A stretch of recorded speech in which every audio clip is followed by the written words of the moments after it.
Boa noite a todos. Que a paz do nosso Divino Mestre, querido amigo Jesus, possa nos envolver a todos, que nos sintamos embalados pelo seu amor, para que saiamos daqui mais fortalecidos, mais inspirados para a luta e para o trabalho da vida. Essa vida que todos os dias nos traz uma série de dificuldades, obstáculos, a fim de que possamos vencê-los e com isso crescer. É com esse intuito que aqui nos reunimos para nos fortalecermos, para nos alimentarmos do pão da vida, para que tenhamos forças para lá fora fazer esse trabalho. Jesus conta conosco na construção de um novo mundo. Antes de iniciarmos a reflexão dessa noite, eu gostaria de agradecer pelo convite, a pessoa da Francisca, da Leia, dessa casa que já é tão cara ao nosso coração, que é sempre uma alegria estar aqui, ainda mais hoje, nessa data tão especial, tão marcante, com tantos corações que vem conosco partilhar desse ideal do Evangelho e do Consolador. Essa doutrina que tem sido para nós uma bênção, uma luz, como também essa casa. Obrigado, querida, pelo seu carinho. A todos nós, que assim possa ser, né? Então, a gente tem falado muito em casas, em épocas como essa, ou em datas como essa, de aniversário, e tenho dito sempre que é uma grande alegria para nós ver uma casa espírita completar mais um ano aí de existência, de trabalho, de serviço na seara de Jesus, porque isso demonstra, explicita que, na verdade, os colaboradores, os frequentadores, membros da casa têm entendido o que é realmente uma comunidade cristã, o que é realmente uma casa espírita. Muito mais do que a obra material, do que a obra física que o tempo haverá de levar, o que consolida e o que sustenta uma casa como essa, são os laços que se estabelecem entre os corações. E se a casa tem conseguido se manter cada vez mais forte, mais ativa, isso mostra, na verdade, que os laços entre os corações que aqui se congregam têm sido laços fortes, têm sido laços duradouros, perenes, verdadeiros. Então, que Jesus abençoe a todos nos dois planos da vida, todos que trabalham e frequentam a casa, e que venham muitos anos mais de serviço e de sementeira com Jesus. Que Deus lhes abençoe sempre. E o tema que nos propomos a refletir nessa noite, ele vem numa sequência de temas que temos ultimamente trabalhado em torno da nossa mente, do nosso pensamento, muito inspirados no livro do nosso querido Emmanuel, Pensamento e Vida, em que ele vai trabalhar alguns aspectos, digamos, centrais ou fundamentais da nossa mente, para que, trabalhando, disciplinando o nosso pensamento e tudo que acarreta esse processo, nós possamos construir um caminho mais sereno, uma sementeira melhor para o nosso futuro. Então a gente vai conversar um pouquinho hoje sobre o hábito. Já falamos em outras reflexões, em outras oportunidades, inclusive aqui sobre o dever. Hoje falaremos sobre o hábito. Só um minutinho, gente. Vamos trocar aqui. Perto, né? Deixa eu tirar aqui.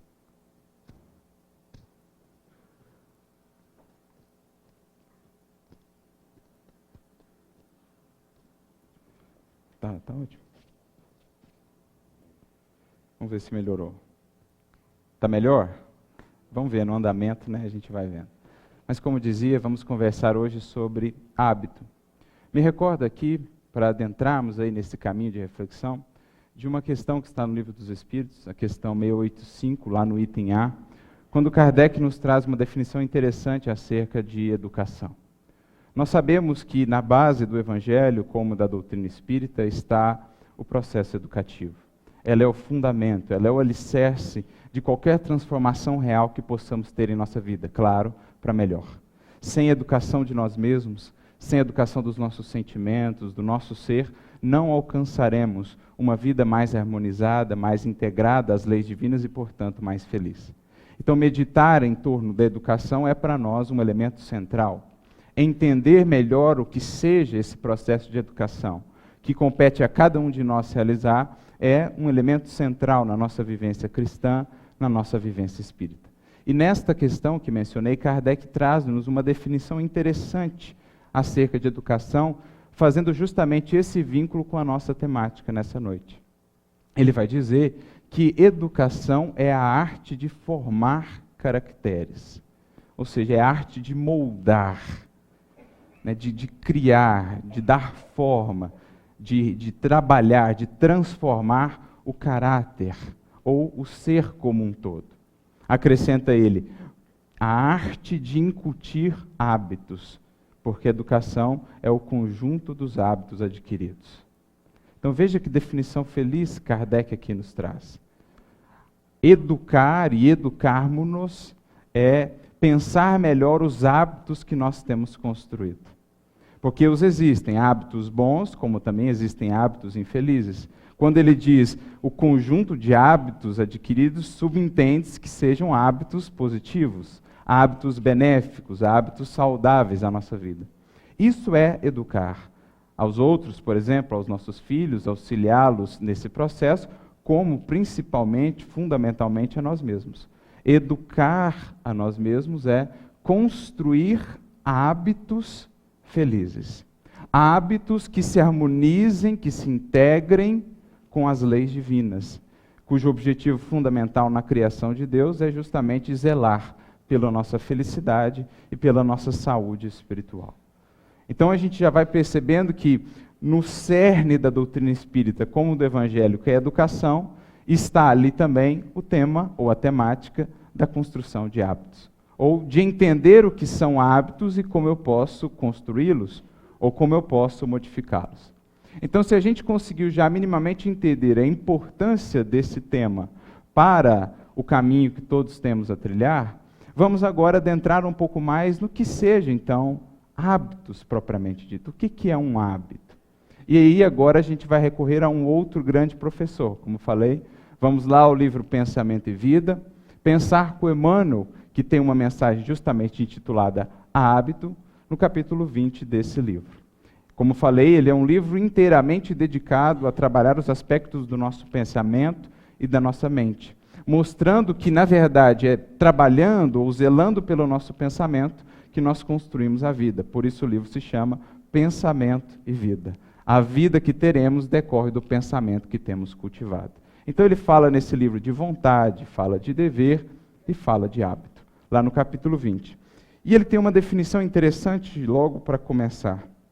Ele diz assim, o hábito é uma esteira de reflexos mentais acumulados, operando constante indução à rotina. Veja que feliz definição.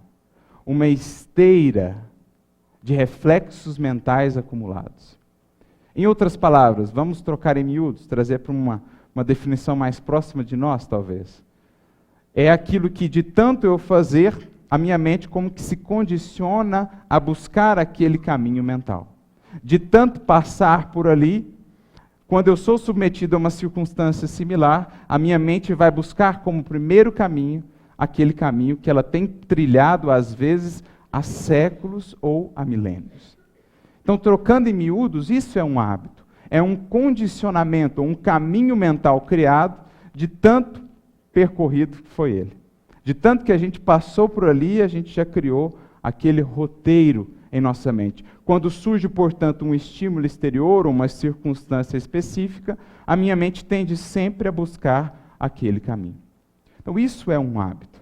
É um condicionamento da nossa alma. Algo em nós que já foi consolidado, que faz parte de um certo automatismo em nosso espírito, em nossa mente. Mas aí ele acrescenta, herdeiros de milênios, gastos na recapitulação de muitas experiências análogas entre si, vivemos até agora quase que à maneira de embarcações ao gosto da correnteza, no rio de hábitos aos quais nos ajustamos sem resistência. Ou seja, estamos muitas vezes tão condicionados a esses hábitos que nós vamos ver na nossa condição, na grande maioria das vezes, não são hábitos tão saudáveis ou felizes, nós estamos tão condicionados a eles que quase que nos ajustamos a eles sem qualquer resistência. Isto é aquela condição do espírito ou da consciência que ainda vive muito ao sabor das circunstâncias, ao sabor do que acontece no seu mundo, ou no exteriormente, né? Não aquilo que acontece no seu mundo interior, mas aquilo que acontece por fora acaba por condicioná-la. como o marinheiro que está no mar, mas não tem experiência e não sabe se utilizar, por exemplo, do vento, seja ele qual for, para chegar a um objetivo específico que almeja. É aquele indivíduo ainda experiente que, uma vez no mar, mudam-se os ventos, ele muda também, mas sem saber ou sem conseguir manter um roteiro, um rumo, um objetivo. Em outras palavras, é aquele indivíduo que muitas vezes ainda não assumiu as rédeas da sua própria existência. Porque como os nossos hábitos, trazidos de milênios, não são hábitos ainda felizes, geralmente não nos conduzem a resultados felizes. Geralmente não nos conduzem a consequências felizes.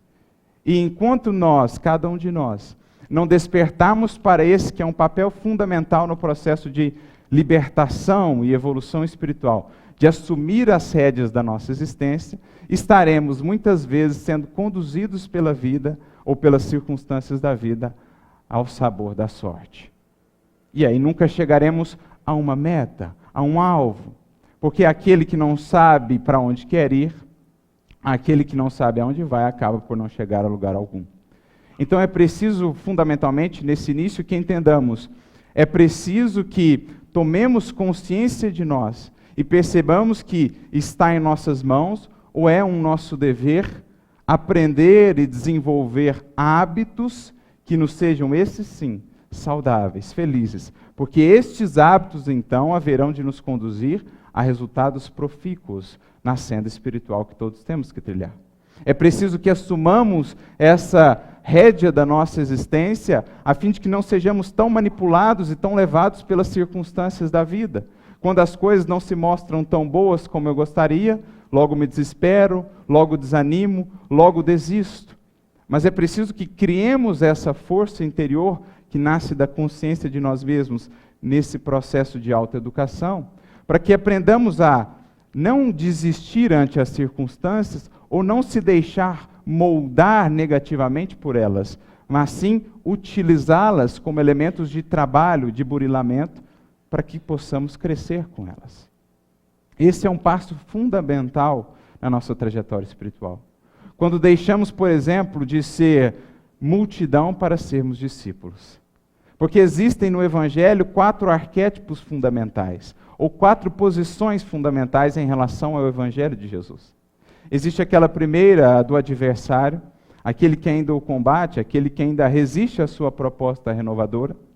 Existe aquela posição, a da multidão, aquela que busca o ensinamento de Jesus, ou busca o Cristo, não para aprender com ele ainda, mas para oferir alguns benefícios com ele.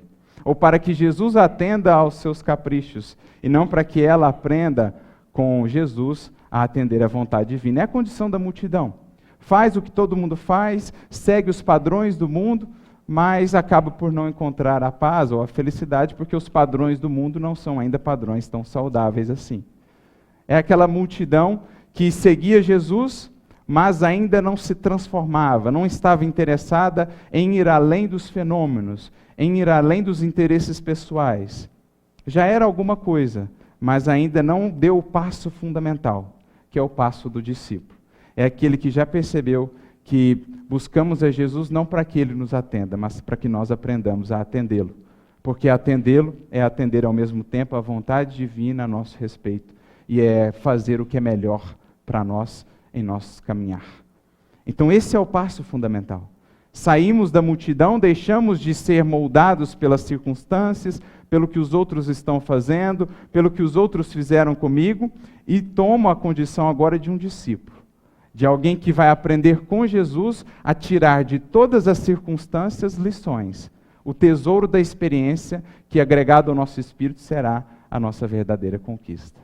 Esse é o passo fundamental da autoeducação, ou diria Jung, da individuação. É quando tomamos com Jesus a cruz das nossas disciplinas e por isso nos tornamos discípulos. Por isso passamos a aprender com Ele, almejando a 4ª posição, que diz que são 4. Nós temos primeiro o adversário, depois a multidão, discípulo, chegando à condição de apóstolo. Aquele em que Jesus já faz-se presente. Aquele que é agora um emissário de Jesus, onde quer que esteja. Aquele onde se pode ver e ler na sua vida e nos seus atos a eterna mensagem do Evangelho. a condição do apostolado, como alguns alcançaram e com isso encantaram e inspiraram o mundo e as gerações. Essas são as 4 posições fundamentais. A grande sacada aqui é a transição da condição de multidão para a condição de discipulado. É isso que fazemos quando assumimos essas rédeas e passamos a perceber agora. Não posso mais me deixar apenas guiar pela correnteza dos antigos hábitos, muitas vezes infelizes. Preciso agora abrir novos caminhos mentais que me conduzirão, esse sim, mais brevemente, ao oceano da comunhão com o nosso Pai. Abrir como se novos canais para que esse rio, essa correnteza, possa fluir de maneira mais direta em direção a Deus. Isso é a construção de novos hábitos. Isso é o nosso processo fundamental de educação. Mas então fica a pergunta, como mudar essa correnteza? Como abrir um novo caminho para essa energia mental escoar? Como construir um novo hábito? Aí me recordo de uma fala de Emmanuel, que está no livro Ceifa de Luz, capítulo 55, intitulado No Burilamento Íntimo, em que ele começa dizendo assim: suspiramos por burilamento pessoal. Quem de nós não suspira, não anseia em melhorar-se? E claro, ao ferir as consequências benéficas do melhorar-se, uma vida mais feliz, mais confiança, mais serenidade, mais equilíbrio interior, mais saúde no sentido integral, quem de nós não anseia ou suspira por isso? Mas aí ele acrescenta, Emmanuel é sempre assim, ele traz um norte e depois ele mostra um caminho até chegar a esse norte. Entretanto, urge não esquecermos as disciplinas que antecedem esse burilamento pessoal.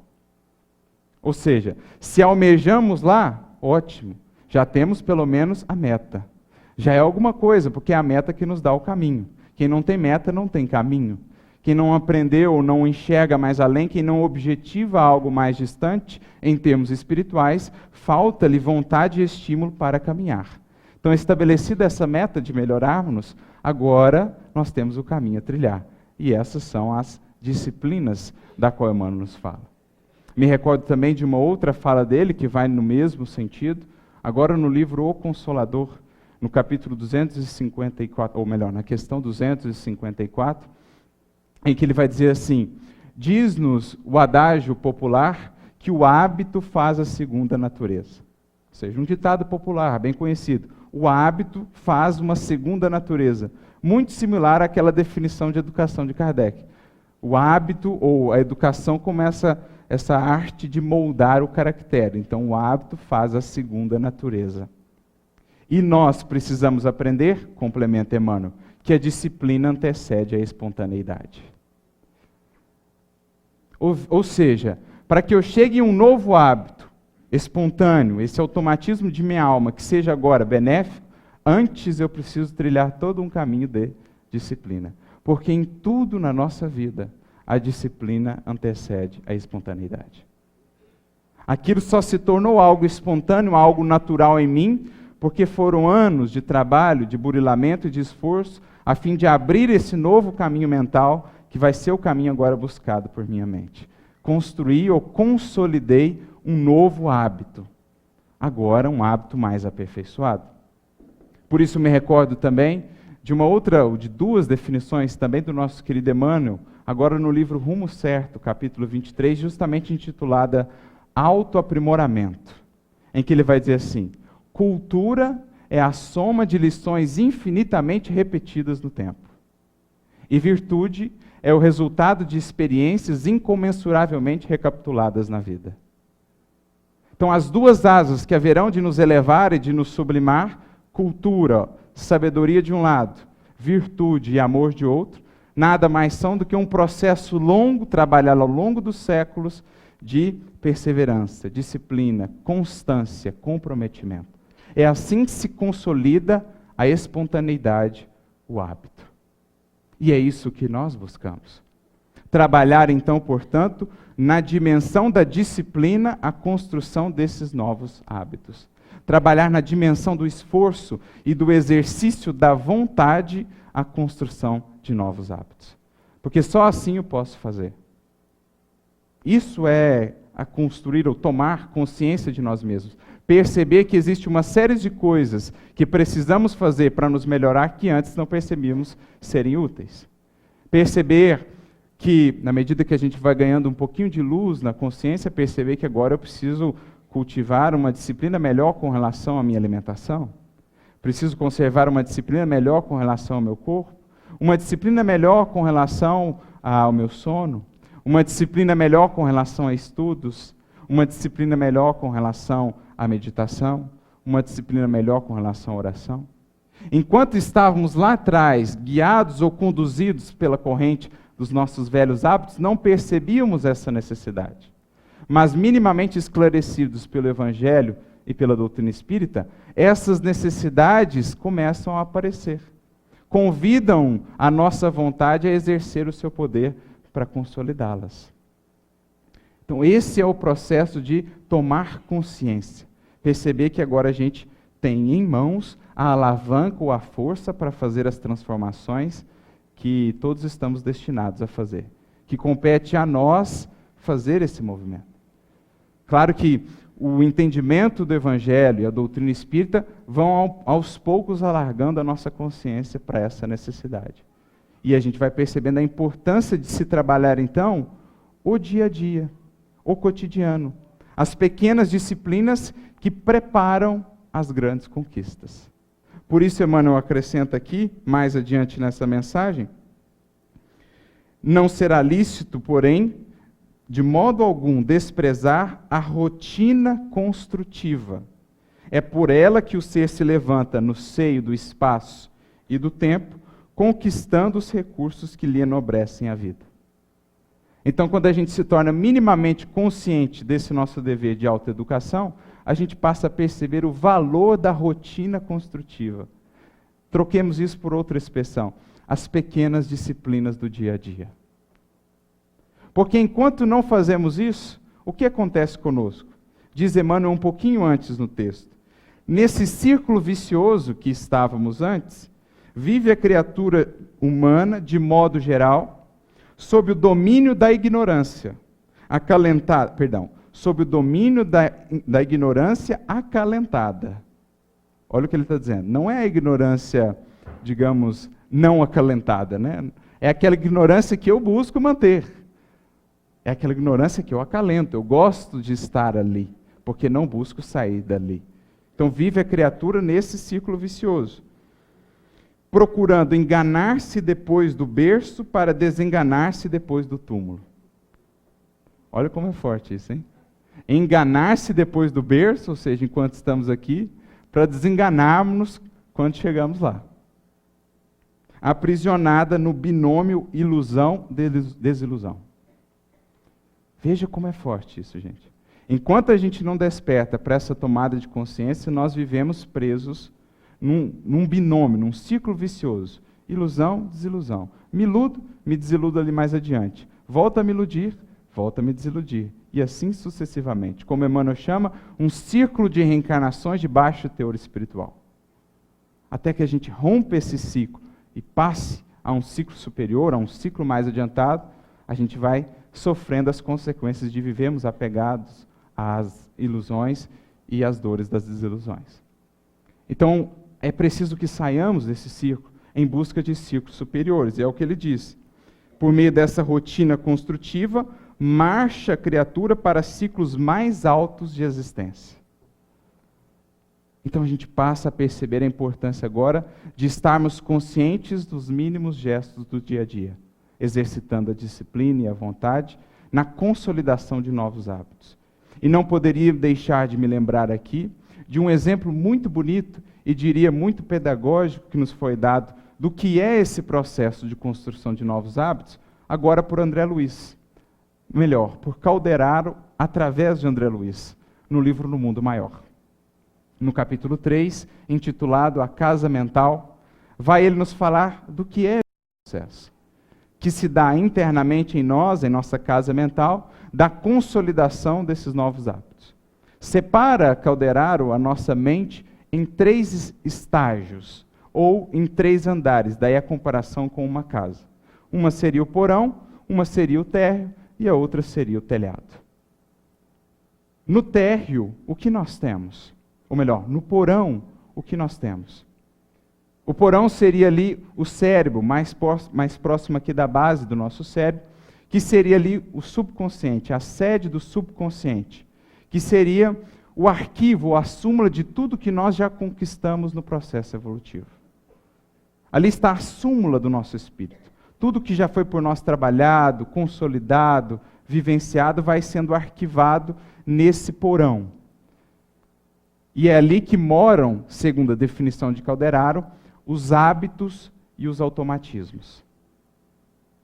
Então, no porão já está aquilo que é sólido, aquilo que já é consolidado, que eu já trabalhei no campo aqui de cima, nos campos superiores, e já faz parte do meu ser. No superior, no térreo, nós teríamos ali o domicílio das conquistas atuais. Seria ali o estado, o estágio do consciente. E moram ali o esforço e a vontade. É onde a gente atua, é onde a gente está aqui trabalhando e se esforçando para consolidar novas conquistas atuais. É o térreo da nossa casa mental. E no telhado, ou no andar superior, nós teríamos ali, fica mais ou menos no lobo frontal, ele define, nós teríamos ali o superconsciente. Seria a casa das noções superiores, onde moram o ideal e as metas superiores a serem alcançadas. É o superconsciente. Então ele diz, temos, portanto, em nossa mente o futuro, o presente e o passado. Superconsciente, consciente e subconsciente. Ideal e metas superiores, esforço e vontade, hábito e automatismo.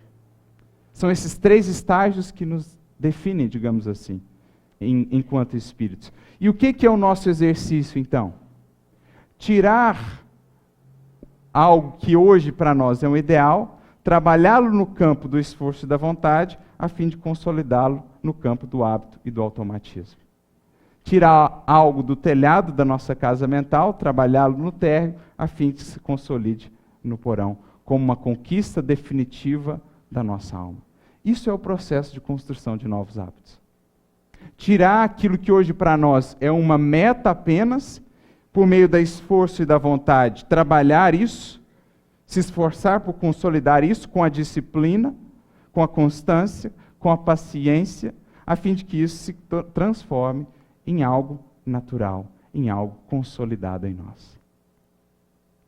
Esse é o nosso processo, fazer essa transição. E aí eu me recordo da questão do Livro dos Espíritos, questão 894. Quando Kardec pergunta assim, mas tem umas pessoas que parece para elas o bem é tão natural, é tão espontâneo, parece que é tão fácil. E os Espíritos respondem, é porque lutaram outrora e venceram. Por isso lhes parece tão natural os sentimentos bondosos, e por isso as suas ações parecem tão simples de serem feitas. E aí eles trazem a frase fundamental, o bem já se lhes tornou um hábito. Ou seja, existirá um dia, e essa é a meta de nós todos, que o bem será tão natural que sequer perceberemos, ele será o automático. Não precisaremos nem do esforço da vontade para executá-lo. Ainda precisamos, mas um dia ele será a resposta natural. A resposta espontânea. Até lá precisamos abrir esse novo caminho mental. Ou trazer isso que para nós hoje é um ideal, transformando pela vontade e pela disciplina num hábito. É isso que nós buscamos.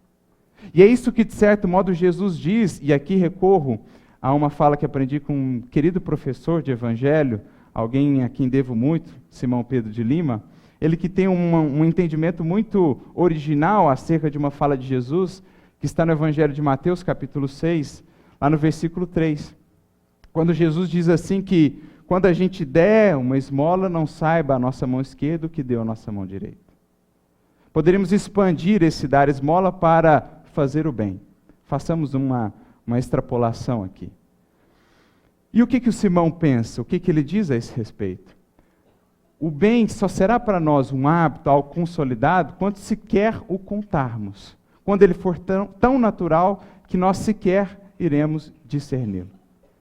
Ou seja, a nossa mão esquerda sequer vai saber o que está fazendo a direita, porque vai ser algo tão natural que eu sequer vou tomar, digamos, vou perceber que estou fazendo. Porque assim é com uma série de coisas hoje já consolidadas em nós, sobretudo no que diz respeito ao nosso corpo físico, por exemplo. Ninguém de nós aqui conta quantas vezes piscou ao longo do dia. Nenhum de nós aqui conta quantas vezes o coração pulsou ao longo do dia. Por quê? Isso já consolidou-se em nós como automatismo, mas não foi um processo instantâneo. Foram milhões e milhões de anos de evolução do nosso corpo fisiológico e, inclusive, da mente que o governa, para que aquilo já se tornasse algo espontâneo, que você sequer conta ou você sequer emite uma ordem para fazer. Ninguém dá ordem ao estômago, faça a digestão. Ninguém dá ordem ao seu esôfago, faça os movimentos peristálticos. É automatismo, é consolidado. Então você sequer percebe. No dia que assim fizermos também, ou assim for também em relação ao bem na nossa vida, então a nossa mão esquerda não saberá o que faz a nossa mão direita.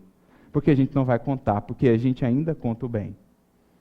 Ah, quantos atos bondosos você fez. Aí você vai pensando, você vai lembrando. Mas no dia que você nem contar mais, aí sim você pode dizer que se tornou espontâneo. E é isso que os Espíritos estão dizendo. A gente já transformou o que era ideal em hábito, em algo consolidado. E claro, passamos a um novo patamar, sempre nos aperfeiçoando. Consolidado um novo solo, existem sempre novas metas superiores. E esse é o grande trajetório, o grande ciclo da nossa evolução.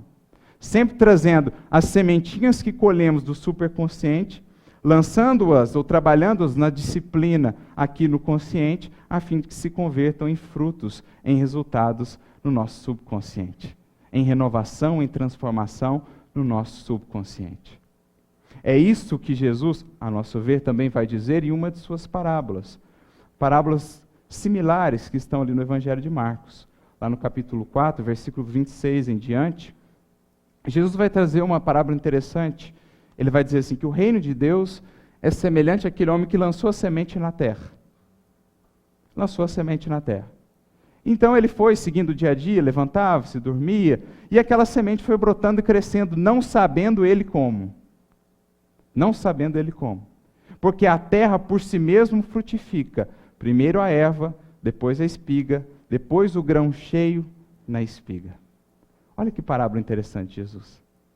Ele está dizendo que esse reino de Deus, que essa autoeducação, essa iluminação que todos aqui ansiamos, é similar ao pegar uma sementinha, lançá-la no solo da vida e deixar o tempo e, claro, o nosso esforço fazer o trabalho, a fim de que, paulatinamente, ela venha a se converter lá adiante, mais adiante, no grão cheio na espiga. E não é isso que acontece na nossa rotina construtiva, na definição de Emmanuel? A gente pega a sementinha de um ideal, de uma boa ideia, lança ela no solo da vida. Deixa o tempo fazer o seu trabalho. E internamente não sabemos ou não vemos os resultados tão de pronto assim. Por isso diz a parábola, não sabendo ele como. Ela foi crescendo e foi brotando. Porque é assim na nossa vida. Você olha você hoje, você olha você um mês atrás, você não vê tanta diferença. Mas tem algo sendo feito internamente em você quando você cultiva essa disciplina da rotina construtiva. Existe algo ocorrendo em você que mais adiante você verá. Daquela semente pequenina, daquelas pequenas disciplinas do dia a dia, vai sair lá na ponta um grão cheio, ou uma espiga cheia de frutos, de resultados. É isso que Jesus está dizendo. Mostrando para nós que construir esse reino de Deus não é buscar logo de pronto os grandes trabalhos, os grandes exercícios, é aprender a perceber a importância e o valor das pequeninas sementes de ideal que nós tiramos do superconsciente, trabalhamos no solo do consciente a fim que se tornem frutos no subconsciente, com o auxílio do tempo e da perseverança. Isso é o reino de Deus. As pequenas coisas cultivadas. O quanto alguns minutos cultivados de estudo todos os dias vão redundar em transformação lá no final da encarnação para a gente. Será que a gente consegue medir? Não. Mas é da lei divina que quando essa sementinha é tirada e é lançada no solo, que ela frutifique. Por isso diz Jesus, porque é da terra, ou é da lei, que a terra frutifique. Onde ela foi semeada, onde ela é cuidada, certamente ela frutifica. Então, nosso grande exercício é aprender a sermos fiéis primeiramente no pouco, nas pequenas disciplinas que haverão de formar hábitos felizes, salutares, com o transcurso do tempo. É aprendermos a sermos fiéis no pouco, a fim de que um dia sejamos capazes de ser fiéis no muito. Como diz Emmanuel também, no livro Justiça Divina, capítulo 46, é preciso que aprendamos a ser grandes nas tarefas humildes, para que depois sejamos humildes nas grandes tarefas. Porque se não estamos conseguindo nem o pouco nem o mínimo, por que estaríamos ansiosos pelo muito? Também nos dizia Jesus. Então isso é construir, isso é transformar, gente. É agregar pequenas disciplinas à nossa vida, e aí a gente entende a importância da receita que Emmanuel trouxe ao Chico de 3 vezes disciplina. É passar a conservar, por exemplo, o cuidado de diariamente reservar um tempo para estudo, conservar de maneira mais séria, mais comprometida a prece, o trabalho no bem, ainda que em mínimos gestos, ainda que em mínimos momentos, tudo isso com o tempo vai gerando frutos que nós não podemos medir. Desde que trabalhados no campo do esforço e da vontade. Com o auxílio do tempo, tudo haverá de frutificar. Por isso diz também Jesus, com a vossa paciência ganhareis as vossas almas. Sem esse esforço perseverante e paciente, não poderemos esperar resultados melhores ou diferentes do que temos tido. Esse é o processo que somos aqui convidados a fazer. Buscar, através do estudo, do Evangelho e da doutrina espírita, enriquecer a nossa alma com essas sementes do alto, do superconsciente. Acessar esses potenciais infinitos que todos nós temos, potenciais divinos. Trabalhando isso, arando o solo da nossa alma, para lançá-los neste solo, a fim de que possam, com o cuidado perseverante, frutificar. Esse é o nosso exercício. Mas para isso, a gente precisa abrir esses horizontes do superconsciente. A gente precisa entender melhor quais são esses hábitos que precisamos buscar. A gente precisa entender melhor quais são esses potenciais que temos e que estão ali adormecidos, muitas vezes porque não os temos buscado, não temos olhado para eles, para as faculdades ou as potências da nossa alma, como diz Leon Denis. E o estudo é esse primeiro hábito fundamental que a gente precisa consolidar, porque é ele que abre esse campo nosso do superconsciente, da semeadura, em que a gente consegue retirar elementos do teto dessa nossa casa mental para trazê-los mais abaixo, consolidando-os como novos hábitos. O estudo é esse primeiro elemento fundamental. O próprio Kardec vai ressaltar isso no Evangelho segundo o Espiritismo, lá no capítulo 17, não por acaso chamado Sede Perfeitos, quando ele vai falar dos bons espíritas, no item 4, ele vai falar que para muitos indivíduos torna-se mais difícil essa renovação de hábitos e de maus pendores. Por quê? Porque vivem ainda muito apegados ao terra-terra. Criam como que uma névoa em torno deles que lhes impede de enxergar o infinito. E por não enxergarem o infinito que os aguarda, prende-se ao pouco, àquele círculo de ignorância cultivada que Emmanuel aqui nos falou. E aí realmente fica muito difícil de renovar hábitos, porque eu tenho os hábitos condizentes com aquela minha visão de vida. Mas quando eu alargo a minha visão de vida, de universo, de propósito divino, eis que eu percebo que existem outros hábitos e deveres muito maiores e muito mais sãos e fundamentais. Daí a importância do estudo, para alargar e abrir os contatos da nossa mente com o superconsciente. Por isso dirá também Neio Lúcio, numa mensagem, uma frase lapidar que ele tem, no livro Colheita do Bem, capítulo 38, quando ele diz assim: o hábito de estudar o Evangelho, meditando nas suas lições, é um processo de imantação do nosso espírito às esferas superiores. Olha que feliz definição. Quanto mais eu cultivo essa disciplina, que aos poucos vai se consolidando em um hábito de estudar o Evangelho, poderíamos dizer, de estudar a doutrina espírita, mais eu vou imantando o meu espírito e a minha mente às esferas superiores. mais eu vou abrindo esses canais da inspiração, da intuição, que fecundam a nossa mente, a nossa alma com algo novo. Porque só há evolução quando há essa abertura ao que vem de mais alto. A evolução se dá em múltiplos ciclos ou círculos. Sempre os de cima fecundam os de baixo. Mas se nós nos fechamos a essa fecundação do alto, nós sempre vamos ficar naquele mesmo círculo em que temos estado. Porque falta algo de novo. E algo de realmente novo só pode vir de cima. Algo de novo só pode realmente vir de cima. Como dizia o seu Honório, é uma frase que a gente viu ontem, inclusive no nosso estudo, os problemas da sua vida não serão solucionados no círculo de vida em que você está. Em outras palavras, se é problema, se é dificuldade, é porque a solução não está no patamar em que você está. Você vai ter que subir um patamar de conhecimento, de vivência, de experiência, para poder solucionar. Porque só é problema por conta disso. Então, os problemas da sua vida não serão solucionados no ciclo de vida em que você está. É preciso o esforço para ir além, ou para se abrir a algo novo, que venha daqueles que semeiam, que venha do alto, originariamente de Deus. É isso que aqui estamos falando. Então, esse estudar, esse abrir-se ao infinito, fecunda, enriquece a nossa vida mental, sobretudo quando falamos de Jesus. Porque se nós estamos falando de renovação e de iluminação, nós temos que convir na doutrina espírita que nós temos, ou foi nos dado, aquele que é o referencial. Se educar-se é moldar o nosso caráter, nós precisamos de um modelo segundo o qual moldá-lo. E esse modelo nos foi dado, é o Cristo. Esse é a obra fundamental do reino de Deus. Como diz Jesus lá no Boa Nova, capítulo 3, é a obra divina do coração dos homens, em que o cisel da boa vontade se aplica ao molde do sentimento. Então Jesus é para nós o referencial desses hábitos novos que buscamos. E é justamente o que Emmanuel vai dizer ao final desse capítulo 20 do livro Pensamento e Vida.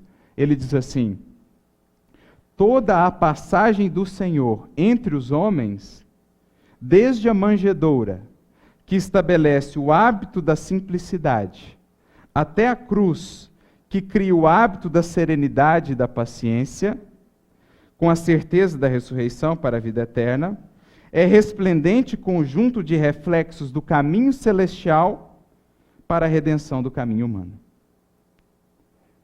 Então, em outras palavras, ele está dizendo o quê? Que no Evangelho nós temos todos os hábitos que precisamos buscar e consolidar. A manjedoura é o hábito da simplicidade. A cruz é o hábito da paciência. E poderíamos olhar para cada momento da vida de Jesus e identificar qual hábito ele ali está apresentando. São reflexos do caminho celeste para os caminhos humanos. Veja que definição interessante. Porque é isso, gente. O que em Jesus já é o porão consolidado, para nós ainda é teto. Pensando em termos de casa mental, o que em Jesus já é porão, para nós ainda é um teto assim. Bota teto, né? Vai subindo, subindo. Mas é isso. Porque Jesus já tem consolidado nele o que para nós por milênios será ideal. A gente galga um degrauzinho, Jesus já tem aquilo também. E assim sucessivamente. Mas é isso que ele está dizendo aqui. Ele é o referencial sempre. Não importa o patamar em que você esteja. Jesus sempre vai ter um norte, algo para te orientar, algo a que você precise se adequar para melhorar a sua vida. Então, estudar o Evangelho é, portanto, enriquecer a nossa alma com essas sementes do superconsciente. Enriquecer essa nossa alma com as sementes daquilo que um dia serão hábitos novos. Porque ela chega na forma de semente. Só quando cultivada ela passa por todo o processo. Primeiro uma pequenina erva, depois a espiga, para só depois ter o grão cheio na espiga. Daí a importância da constância, da perseverança, da paciência nesse processo. Porque só ela haverá de consolidar aquilo que é o objetivo de todos nós. Então isso, gente, é, na nossa visão espírita, a construção de novos hábitos. Isso é educarmos-nos. alimentarmos-nos com aquilo que nos chega do alto, envolvermos nesse processo o nosso esforço, a nossa vontade, a fim de que isso se torne agora, definitivamente em nossa vida, uma conquista. Algo consolidado, algo que faça parte do nosso ser.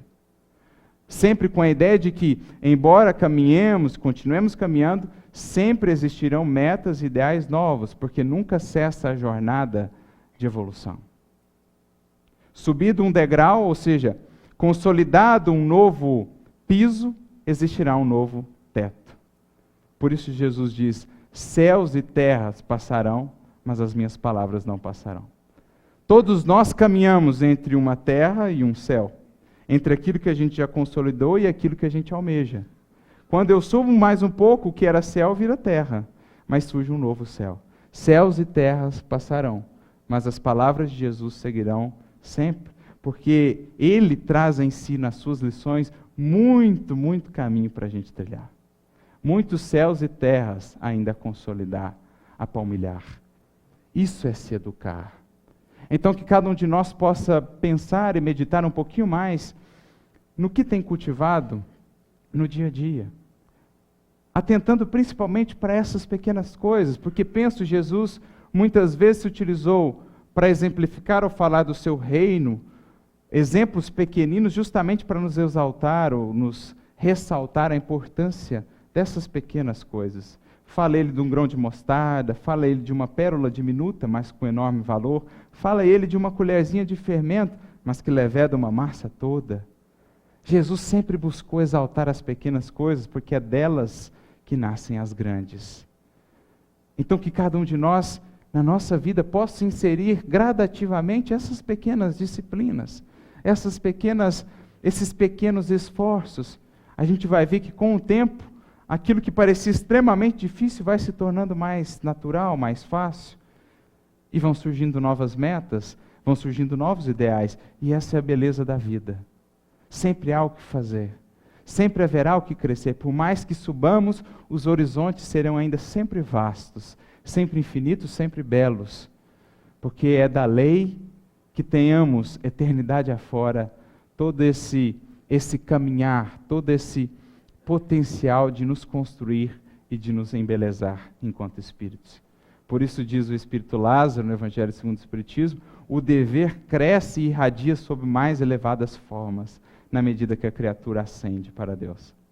Quanto mais a gente sobe, mais o dever se amplia, se irradia sobre mais elevadas, mais belas formas, mas também mais bela é a vista, mais belo, mais profundo é o contentamento de quem tem se aproximado de Deus. Isso é educarmos. E sem isso, estaremos ainda na condição daqueles barcos ao sabor da correnteza, conduzidos pelas circunstâncias da vida e muitas vezes sofrendo as consequências infelizes de não assumirmos ainda as rédeas da nossa existência. Estão as coisas tranquilas, estamos bem. Estão as coisas difíceis, desesperamos. É preciso aprender, como nos diz Leon Denis, que o sábio é aquele que desde essa vida aprende a construir internamente para si um refúgio, um templo interior que seja imune, que seja inalcançável pelas tormentas da vida. O sábio é aquele que sabe extrair, mesmo das circunstâncias as mais difíceis, o vento que haverá de conduzir ao alvo, à meta. Esses são os marinheiros experientes, os marinheiros conscientes no mar da vida, porque têm agora em mãos a bússola e o mapa, que é o Evangelho de Jesus.